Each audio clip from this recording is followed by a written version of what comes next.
வெங்காய சாம்பார் பண்ணுறதுக்கு ஒரு கைப்பிடி சின்ன வெங்காயம் எடுத்திருக்கேன். 2 தக்காளி மீடியம் சைஸில் நான் எடுத்திருக்கேன். இதுக்கு துவரம்பருப்பு வந்து ஒரு அரை கப் எடுத்திருக்கேன்.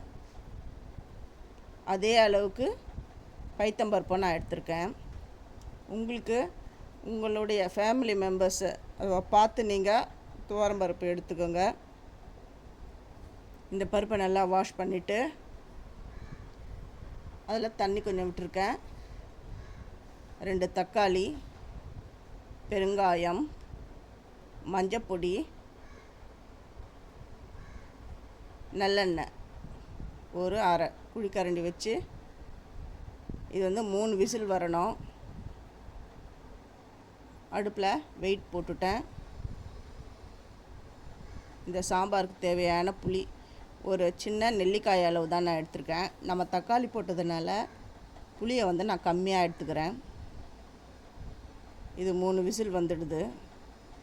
இந்த வெங்காய சாம்பார் எப்படி பண்ணேன் அப்படின்றத என்னுடைய சேது சித்ரா கிச்சனில் நீங்கள் போய் பாருங்கள்.